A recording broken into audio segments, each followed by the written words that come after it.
The Spinoff Podcast Network. Talofa lava. I'm Madeline Chapman, editor at The Spinoff.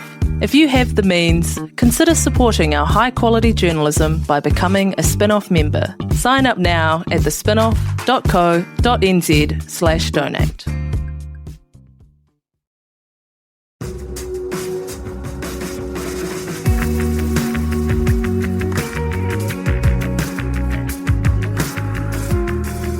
You're listening to Business is Boring, a podcast that reckons it's anything but. Business is Boring is brought to you by SparkLab, offering inspiration and practical advice to help businesses find their edge. To hear more about SparkLab, including details about the latest events, workshops, and business tools, visit sparklab.co.nz. And now, here's your host, Simon Pound.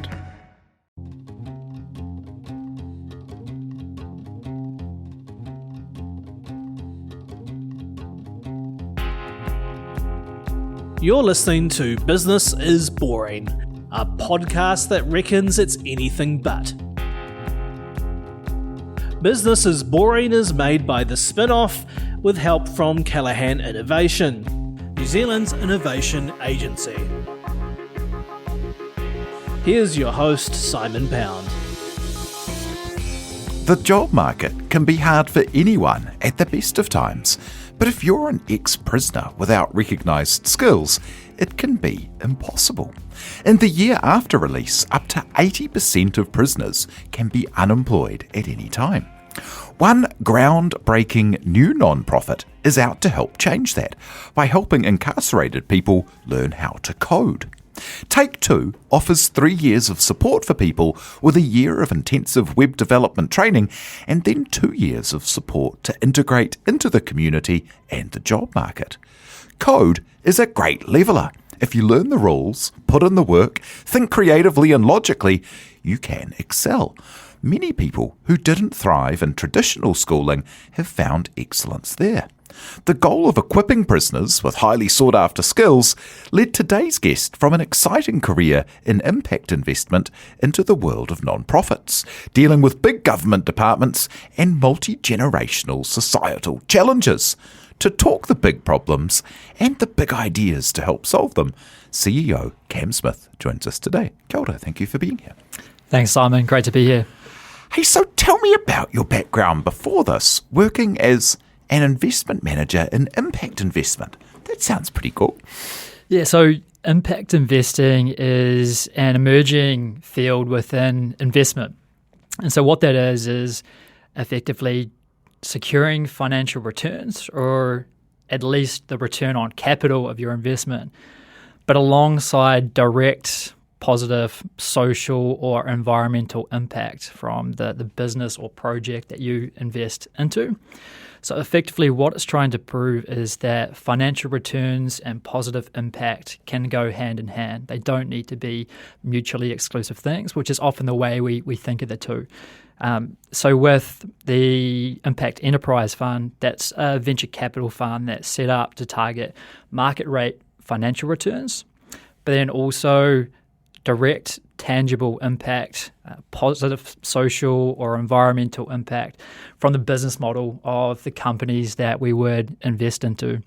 So my role there as an investment manager is everything from sourcing potential new investments, evaluating those companies and then executing the investment, right through to supporting our portfolio companies. So quite an interesting space, a lot of very clever people with brilliant ideas, and definitely keeps you on your toes. Yeah, that's so cool. How did you get into that world?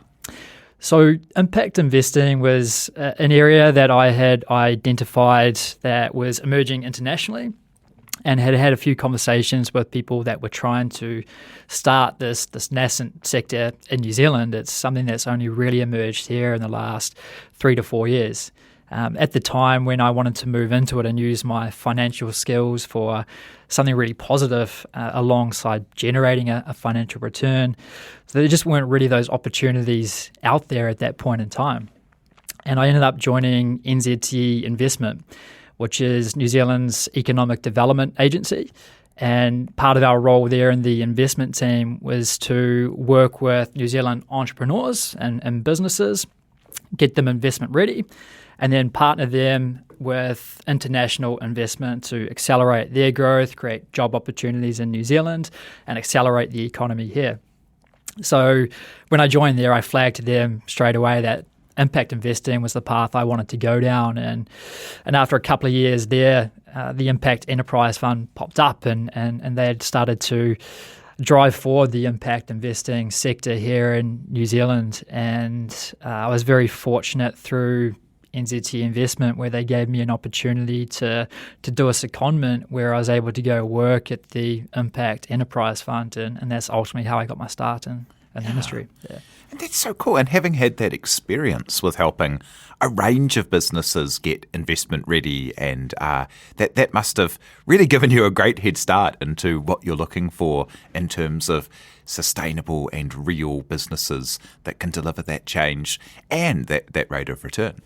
Exactly. So there's a range of different social and environmental problems you would come across in that role, a range of entrepreneurs doing amazing things and solving problems. And what that ultimately did for me was normalize individuals seeing a problem and going after it and making something happen to tackle that. So when it came to me doing something similar, it wasn't this really foreign idea to step out and do it. I had seen people consistently do that and be very successful at that. And yeah, tell me about the birth of the idea for Take2 for you. From the outside, that kind of gig that you were in sounds pretty amazing, working with people who are changing the world and doing good stuff, and then also providing financial returns. So in the world of VC and investment, and probably got, some good salaries and some big kind of future opportunities and stuff. And then what was it that had you decide to step sideways and start a nonprofit? Yes, I think the best way to talk through this and to help people understand why I made what maybe seen as quite an unusual move and quite a drastic move to leave a career that has all these prospects and opportunities, and a lot of people would love to work in. But for me, at the core of who I am, if I go back to my upbringing, I grew up in a small farming town in New Zealand. I had a single mother that raised my two brothers and I while working 3 jobs. She worked at the local video shop, the school canteen as a teacher aide, and she raised us on less than $40,000 a year. So by anybody's definition, we were a low socioeconomic family growing up. And to be honest, growing up, it did feel that way. I felt I had it harder than others. I had a chip on my shoulder. I couldn't seem to shake. But when I got older and I got more life perspective, I was able to realize that whole time I was actually privileged. I was just less privileged than many of the individuals I was around. I had a mother that was role modeling work ethic, persistence, perseverance while she was working these 3 jobs. I had grandparents just down the street that were able to step in and help raise me. I had a great education that was enabled and supported by my family. And I was born a white male that went into business, and perhaps undeserving of some of the privileges that do come with that. So when I reflected on the fact that if I thought I had it hard growing up, but maybe I didn't, well, what about individuals that actually do? So I had a strong sense of tackling injustice, I guess, in the world. And my first job out of university was in recruitment.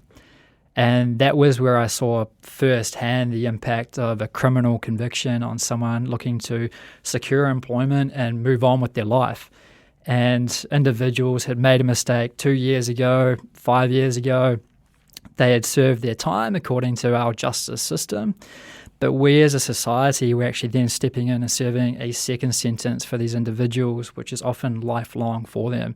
And it doesn't just impact them, it impacts their families as well, and creates or contributes to this cycle of crime that these individuals often find themselves in. So when I came across this program in the US called The Last Mile, and what they were doing to teach people in prison to code, and they had a 0% rate of reoffending. They had individuals working at Slack, Adobe, Chan Zuckerberg Initiative, a lot of leading companies around the world. I thought I need to bring this here. We have one of the highest incarceration rates in the Western world. We have a large proportion of Māori in our prison system, 15% of our total population, but about 51% of our prison population. So there's a massive need for programs like this here in New Zealand. And when New Zealand stacks up really well on so many things on the global stage, I think, unfortunately, when it comes to incarceration and recidivism, that's an area that has been so systemic here for a long time, as it has been in other parts around the world, but such a complex problem to try to tackle, and a great solution that's working overseas that really, if we customise it here in New Zealand, could work here too. And how did you go about taking that first kind of, seeing that idea happening overseas and working, and checking out to see if it was something that could happen here? Did you have any did you have any experience working with big organisations like corrections, or any kind of contact with that world? So with NZTE, it's a quasi-government entity, so that was some good exposure to government there, and not making it so daunting to work with big government agencies. So when I saw these programs working as well, the first thing I did was reach out to them and jump on a call, and how do they make this work, what were the steps they took, and started to build out a bit of a business case here for New Zealand and how it would need to be tailored here. But ultimately I realised that if I want to do this right, and if I really want to commit to it, I need to go visit, and I need to see this in person with my own eyes, and meet some of the individuals that have gone through the program and now working at Slack, and what their insights were, what they wish would have been different if they had their time over again. And ultimately they helped to build the relationships with those programs that have helped to guide me and advise me on my journey to date as well. So I took the big leap of leaving my full-time job and fully committing to it. And so went to visit the programs, came back, pulled together a great advisory board who wanted to be on this journey too, and really align with this kaupapa. And then went about raising the seed funding after pulling them together, and many coffees with various individuals, people who are already delivering programs in the corrections system, or partnering with government, and what their advice was and what support they could give me. So it was well over 100 coffees and Zoom calls throughout that time. Yeah. And what was behind the decision to kind of leap before having it all pulled together? Yeah, so I'd initially tried doing it for one day a week. So with that, I realised that was in no way doing it justice, and that ultimately when I'd wake up in the morning and get out of bed, this was the thing I would think about, and this is what was really giving me my energy and passion. So I realised that if I was really going to make a good go at this, and for this to be successful, then it needed my full time and attention. The second thing was also demonstrating to others that I am serious and I am committed to make this work. I think there might be a lot of initiatives in the space, or socially oriented, where it might be a side project that someone does, and all those are really valuable. But for something like this, such a complex problem, individuals that have a range of reasons for why they end up in the system, and then the system is this beast in itself, that's something that I'd need to devote my career to for the time being, to really launch this, get it up and running, and make it successful. So when I realised that, it became not easy to step away from what I was doing before, but it became the obvious answer and solution that needed to be done. Wow. And how did you pull together that advisory board and get it off the ground? Because, what's happening with it today? Yeah, so with the advisory board, I was very fortunate with the career I'd had to know a number of these individuals. So they already knew me and knew why I was going on this journey, and seen the commitments I'd making. So I was already making. So with that, that wasn't a hard sell with a lot of those individuals. And then for the others that I didn't know, there was always a way to find a warm introduction to them as well, and talk them through the journey we're going on and the kaupapa and how it may align with them and what they've stood for in the past, the role they would play within Take2, given their specific skill sets, and being really clear about the time commitment of what I was asking of them as well. And so I was very fortunate and lucky that nobody said no. And pulled together a bit of a dream team of people. Yeah, and it's been really valuable for what has been a very challenging journey and getting this off the ground. And they've been really supportive in regards to general advice, connections, partnerships. So they've been really key to this being as successful as it has been to date. Yeah, talk us through kind of what operations are like today. It must be a very, it's generations and hundreds of years to kind of get into the spot that we're in at the moment. How do you start to get a program involved? I mean, it's a 3-year program for a start, and I imagine working with, any big organisation, but something like corrections wouldn't be a particularly easy thing just to bowl up and set up something that's completely new. How do you make that happen? Again, I think it talks to what I had done earlier, where showing them how committed I was by visiting these international programs, having them advise us on that journey, the challenges they overcame, how they de-risked it in a corrections environment, having this advisory board assisting us on that journey as well, understanding that with them there would be a lot of time to get comfortable with the idea. It's quite left field from a lot of the programs that are offered in the system at the moment. So these new risks in their mind around offering a computer, and access to a computer, and these technical skills to someone who's in prison, and give them time, and ultimately that risk or the fear of the unknown will slowly dissipate. And that's exactly what happened, and it takes time to build the relationships and build that trust. So I was going in eyes wide open around that. But ultimately, once we've built that trust and on many layers within corrections and also the prison that we operate at within now, then there was the sense of being comfortable to launch the pilot at Auckland South Corrections Facility, which launched October last year. And how's it going, and what's involved in the pilot? So the pilot is going great. We're about 6 months in now, and already starting to see the early signs of transformations in some of the men. So it's a men's prison that we've initially launched into. So now we're getting all these referrals from people in our program where they've completely changed their behaviours when they're going back to the cells, and now all of a sudden they're reading, they're studying, they're working, and people are coming up to them saying, "What are you doing? What program are you on? I want to be on that too."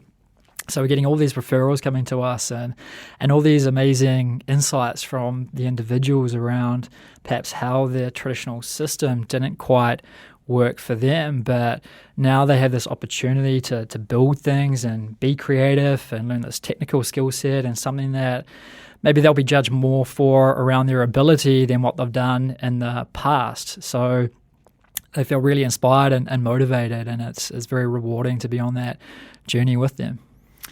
And how does it practically work? Like, there's different computer languages to learn, there's different skills, there's different kind of industries or roles you could be going for.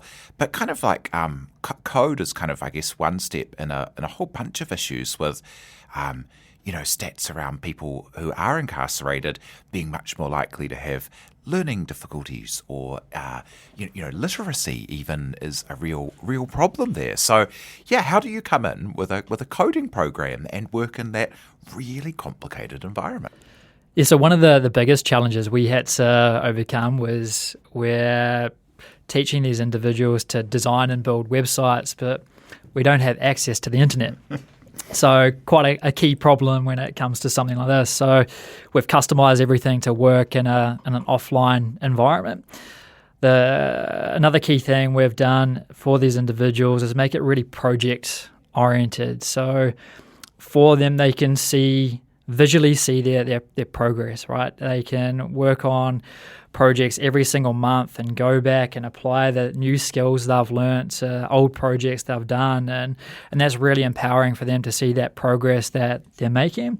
For individuals that suffer from different learning challenges, if I think about dyslexia, for example, there's many really, really great coders that are dyslexic, and that's something that doesn't hold you back in regards to a coding field.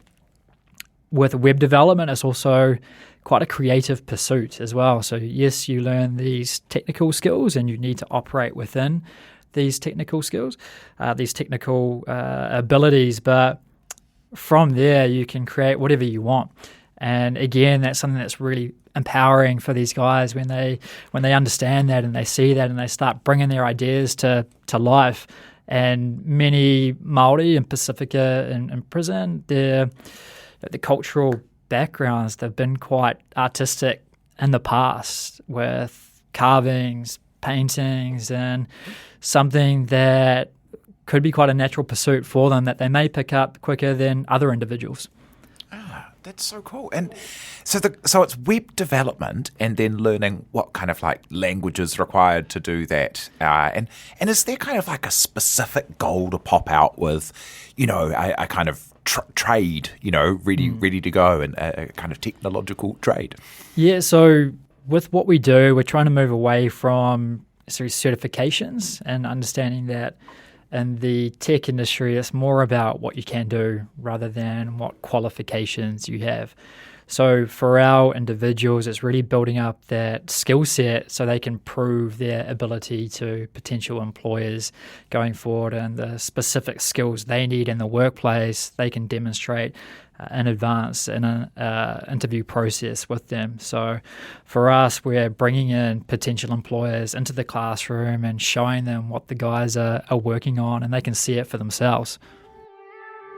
Kia ora, I'm Jane, podcast manager here at The Spinoff. I'm just dropping in to recommend subscribing to The Spinoff Rec Room. It's our weekly newsletter delivered to inboxes every Wednesday, and it's packed full of all our best recommendations. There's new things to watch, listen to, read, play, eat, drink, or make your life that little bit better in some other way. Subscribe now at the newsletter section of thespinoff.co.nz, or head over to thespinoffrecroom.substack.com to have a sneak peek first. Tell me about those relationships with the potential employers and the kind of corporate partners there. As I imagine, so much of being in a position to kind of make positive change is to see some hope in your future, and you look at, I imagine the people that you're dealing with are people who've not been offered many chances or feel many routes to jobs and life and society accepting them if you're sitting in jail. And what does it mean to have people from the business world come in and want to be part of it? Yeah, I think that's a really good question and a good point. That actually just yesterday afternoon we had one of our employment partners come in, and I can't name them yet, but they were talking around offering internships and what questions these guys have around what kind of world they would be walking into. And for many individuals, it's their first white-collar professional environment they would be going into. But when we talk about just support and what that looks like, one of the questions from one of the men was, I've never felt supported. I don't know what support is until I've been in this program. And so what does that look like from a work perspective and to work for your organisation? And that was quite incredible to hear, that something that would be such a given for many of us is something that's so foreign to many of these individuals. So to have people take time out of their busy work days and come into the prison and show the guys that it's not all talk, but they really are committed to seeing them be successful, and the fact that a lot of individuals do go into prison, they think no one's going to employ me again, I need to start my own business, or they don't know what they're going to do. And to have these employers come in and say, no, actually, we will employ you, and actually we're going to create some internship opportunities for you when you get out is really powerful and great motivation for the men to pick those skills up. Yeah, it's kind of wild, eh? Like if you were trying to design a system to take people who were not sticking within the lines and then improve them, I don't think you'd come up with prison, hey? You wouldn't come up with some kind of hyper aggressive kind of environment where people are just kind of abandoned and treated in very inhumane ways, and then put them into an environment where kind of aggression and fear rule, and then say, okay, well, now you pop out and you're going to be fine. Like, it's totally bananas. Exactly. So if we think about the people who often end up in prison, over 3/4 of individuals have been physically or sexually abused themselves. So often they are victims themselves. Over 90% of individuals have a mental health or substance abuse issue. So if punishing individuals, a really punitive justice system was the way to correct someone's behavior, those numbers should be the other way around, right? But clearly that doesn't work. And so offering hope and education and employment is something that all the international research shows us is a great way to get the outcomes. What's it like personally for you? As what a remarkable thing to be making happen and to be seeing these kind of changes in people. Yeah, I think again I feel very privileged to have this opportunity where, for a lot of these men, it's the lowest point in their life in prison, and there's a lot of shame and guilt, and not a lot of hope. And for us, there's this amazing opportunity to provide some of that to them, to give them a great opportunity and support, and to show that actually society does want you to succeed. And here's some individuals that are going to employ you when you come out, and here's individuals that are going to come in on a regular basis and deliver workshops for you and help you with your code and your projects. And for the guys, again, it's just something that they've often never had before. And to give you a really specific example, last week we had a whānau day. The premise of that was to bring the whānau on the journey. So code for a lot of these families is quite a foreign concept, tech in itself, but let alone coding.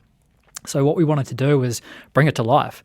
So they could come out to the prison, the individuals in our program could present some of their projects and talk about their experience in the program, and then they can start to see what we're doing and the journey they're on. And they could invite 2 members of their whānau, and only one individual had both members show up to see him present and with his projects and talk about his experience, and a couple of individuals had no one show up. So again, just going back to that support, it's just something that many individuals have not happened, and that was really the stark reality where it truly set in for me as a real visible example. And what are the goals of the program now? So you're in a pilot and looking through the program. It's really interesting the way that it's not just a series of workshops while people are incarcerated. There's that after release support as well. Tell me about how that works and what the goals are there. Yeah, great. And even with the training in prison, it's important, I think, to mention that it's not just code. So it's a holistic training program where we also deliver workshops around personal development, communication skills, mindfulness, meditation. So really a holistic focus around that, with web development at its core, around the technical skills they're learning and will ultimately hopefully get employment from. So when they come out, we understand that that's a really challenging time for individuals. Again, going back to this key theme around support. And they're trying to navigate their way in this world where they want to get a job, but many people won't employ them. They want to find a place to live, but no one wants to live with them. And it's really hard. And if you don't have strong family support, it's really hard to stand on your own 2 feet and make your way in the world. So for us, we understand that and we appreciate that. So one of the key things we want to do is partner with organizations that are already doing great work around that reintegration space. But then also we'll provide our graduates with mentors when they come out. So life mentors, career mentors who can help them navigate life and those everyday challenges on the outside world and those everyday work challenges that pop up as well. And then help provide access to what I call fair chance employers. So employers that won't screen for a criminal conviction throughout the employment process.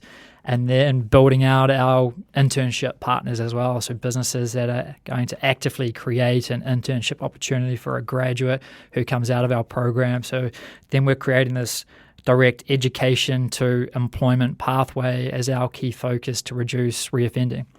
And with the project and pilot at the moment at one prison, what are the goals for getting it throughout more prisons and more corrections spaces? Yeah, so the short-term goals with the prison is to have a high graduation rate, right? So we want to show that these individuals can do this work, that they can pick up a really challenging skill set if provided the opportunity and given the support. So if we have that, then we can show other individuals at other prisons and also other prisons that this is possible to deliver and scale across the prison estate. With that, when they come out, we want to have a high degree of our individuals employed or going into further education. So when they come out and they look for employment, it could be as a web developer or it could be something unrelated but still in tech, or it could be something completely different they want to go into. But if they want to go and retrain as well, and what they've taken from our program is that they've gone through a rigorous training and education program and been successful, and that now maybe they want to be a social worker or whatever it is, they now have the confidence to do that and they have the skills to learn to go out and go to a tertiary institution and do that, whereas before that was quite a foreign concept to them. So that's still a really successful outcome as well. So those would be the key measures in that short to medium term we'd be looking at to then scale this to other prisons. Wow. And what would your advice be to someone who, from your experience so far, from someone who maybe does have, they see a big problem and they want to create some impact. As I imagine, it must be moving into like the non-profit space must be hard. For just being able to keep the wheels going on a business, and then working with such big institutions, it must be kind of like slow and challenging. I mean, it feels like you've made great progress in a short amount of time. What would your advice be for people who do want to come into these spaces that are maybe a lot slower and a lot kind of like harder to navigate than the world of business? Yeah, it's a great question, big question. The first thing I'd say is if there's a problem you've identified that you really want to tackle is to research what's already going on and is there an organisation that's already tackling that problem and can you work with them around that? If there's no organisation that's already tackling that problem, then is there anyone internationally that's tackling that problem, and then how are they going about doing that? So try to build the relationship with them and get those insights and then think, how does that apply back to New Zealand? And that's always a really good place to start and a really good context. Then think about what are the skill sets you need to execute on this vision. So what are the skills that you bring to the table and what are the skills that you lack, and being really honest about that. And then mapping that out and who are all the individuals that maybe have really strong connections in that space or experience in that space, or that you can then approach that can help to fill those gaps. So you have a well-rounded advisory board that can help you on that journey. Then securing the funding is always a big one as well. So I spent a lot of time securing the seed funding and making sure it was well funded before we hit play and went ahead. So mapping out again, what are the specific costs to run this program? If there's the international programs, what were the costs for them? And bring that back to New Zealand and tailoring it here and raising that funding. And once you've got that funding, then so that's behind you for the time being, and then you can focus on getting your foot in the door and getting your first runs on the board and getting going. Once you get going, that's when you'll find you start to build momentum and things start to become a little easier and easier. So things at the start, I'd say be prepared that they could be quite slow going and very arduous. But if you've got that persistence and resilience to keep going through that, then you'll find that things will start to fall into place over time. And if people listening would like to help, how can they get behind you?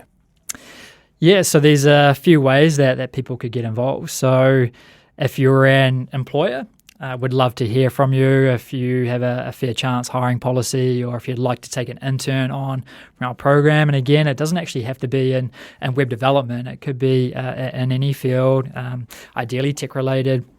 I would love to speak to you, and we can bring you into the classroom and you can meet the guys and you can see the work that they're doing. If you're a tech company and you have different services you could offer or different workshops you could run that could better prepare these individuals for a career in tech. For example, we have Spark coming in to deliver agile workshops for our individuals. Would love to do that as well. Again, it helps to smooth that transition and that journey for getting out of prison and into the workplace. Another big one is always funding. So that non-profit space, there are times where you're fully funded, but you're always fundraising. It's always at the back of your mind. And for the initial stages, we are privately funded through philanthropic foundations and high net worth individuals. And then that's allowing us to innovate with our business model, eventually to land on what will become a self-sustaining non-profit where we have our own revenue streams to reinvest in our education programs. Yeah, that's so cool. And what will be success for you in this space? Like, what would you like to see? What would you like to see happen, and what would make you feel successful here? So success in regards to tackling recidivism. Yeah, to what Take2's about. Yeah, I think ultimately rolling out more programs like this across the prison estates, having many employers sign up and remove some of that initial prejudice around criminal convictions, and that there's more of a fair chance hiring policy that's implemented across the industry. For us, having many case studies of individuals that are out working for some of these blue chip marquee companies, and they're just as good as anybody else if given the opportunity. So all of a sudden we start to realize that, hey, maybe talent is equally distributed, but opportunity is not. And if we step up and we give these individuals that opportunity and support, they can actually do some really amazing things as well. And ultimately that's going to lead to less crime in our communities, and these individuals being great role models for their families and putting an end to that intergenerational cycle of crime. It's just magic. Well, thank you so much for sharing the story of the work you're doing. And I can't wait to see where you take it next. Thank you. That's Cam Smith, the founder and CEO at Take2. Great. Thanks, Simon. Appreciate it. Thank you so much to Tina Tiller for producing. Thank you very much for having us along and listening. Cheers. You've been listening to Business is Boring, presented by Simon Pound, and brought to you by the Spinoff and Callaghan Innovation.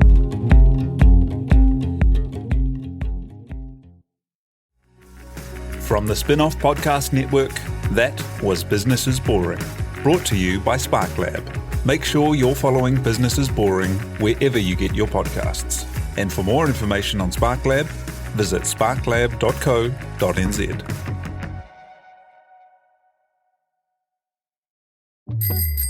Ready to rediscover the joys of cycling? With over 300 kilometres of cycle paths across Tāmaki Makaurau, jumping on your bike and going for a ride is such a fun way to discover the city from a different perspective. Cycling is getting more and more popular across Auckland, so now's a great time to join the hype and give cycling a go. Head to at.govt/cycling to find your nearest cycleway today. The Spinoff Podcast Network.